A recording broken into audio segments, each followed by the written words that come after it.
Le volet 2 avait comme objectif d'aller plus en profondeur dans les échanges.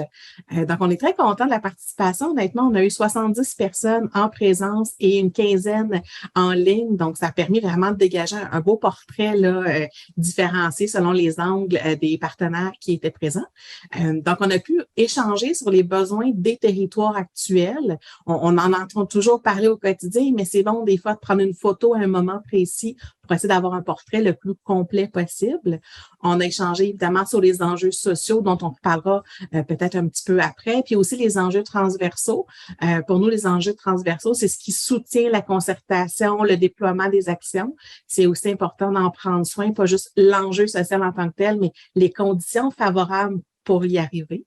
On a aussi mis au jeu avec quelques ateliers et conférences des informations sur des enjeux qui étaient nouvellement mis au jeu en développement social au niveau régional. Je vous donne par exemple changement climatique et mobilité durable. On a eu quelques présentations à cet effet.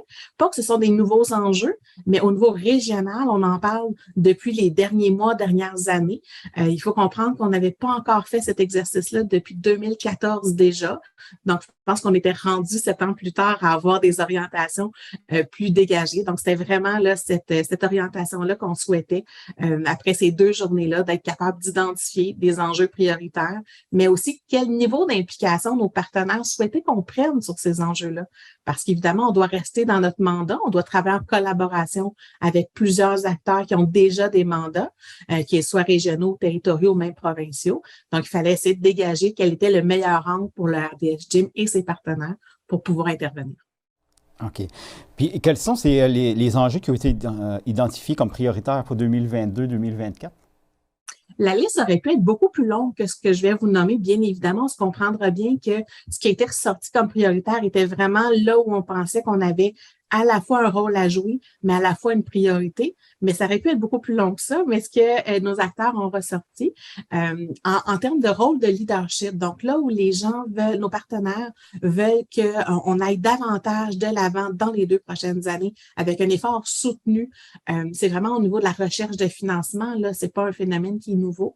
On sait que les organisations qui offrent des services à la population manquent évidemment de financement. On parle aussi de nos partenaires en développement social qui sont territoriaux. Donc, pour chaque région, chaque territoire, de la Gaspésie et de la Madeleine, il y a des équipes un peu comme la nôtre, mais qui interviennent sur chacun des territoires spécifiquement. Eux aussi, s'ils veulent déployer les plans de communauté, les plans d'action dont on parlait, ils ont besoin de financement, c'est bien évident.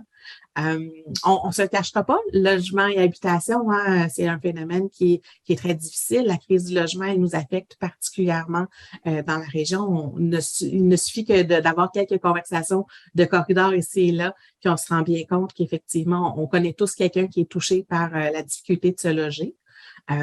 Et il y a aussi le volet communication qui est ressorti dans les 3 premiers enjeux dans lesquels les gens veulent qu'on s'investisse plus parce que le développement social, ça reste que c'est pas quelque chose qui est tellement connu, qui est pas ce qui est un petit peu complexe des fois à comprendre. Donc, en ce sens-là, parce que c'est très large.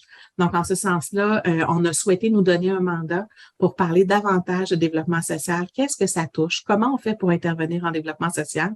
Qui intervient? Quels sont les beaux projets aussi qui sont déjà en cours? Donc, de faire rayonner ce qui se passe de très beau sur notre territoire. Et il y en a des activités et des services et des actions inspirantes sur notre territoire. Donc, nous, notre mandat sera de les relayer, de les faire rayonner davantage.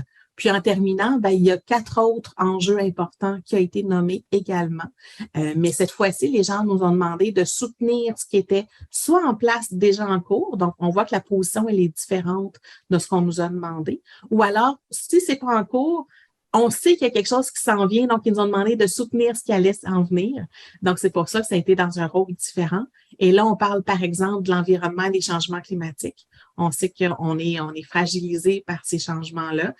Par contre, il y a des acteurs déjà en place qui sont soit des experts ou du moins là qui sont déjà dans ce domaine-là, alors que ce n'est pas notre expertise, mais complémentairement, on va pouvoir agir avec eux pour développer ce volet-là dans les prochaines années. La même chose au niveau du transport et de la mobilité durable. Donc, on sait qu'il y a certaines organisations qui ont déjà cette problématique-là dans leur mission. Donc, on va pouvoir les aider davantage à pouvoir déployer davantage leurs actions. Les deux derniers qui nous restent, c'est mobilisation et participation citoyenne. Donc, évidemment, on veut faire ça pour les citoyens, mais on doit le faire avec les citoyens.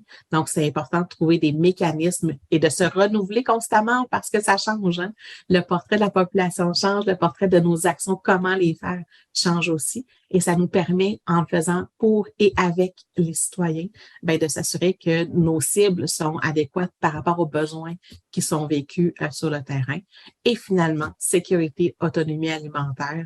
Évidemment, ça reste un sujet qui est d'actualité. Ça faisait partie de nos priorités depuis 7 ans. Ça le demeure, mais on tombe en accompagnement parce qu'il y a déjà des structures qui se concertent déjà au niveau de la sécurité et de l'autonomie alimentaire. Donc, nous, on va les aider à consolider cette structure de concertation-là et à consolider les actions qu'ils font déjà.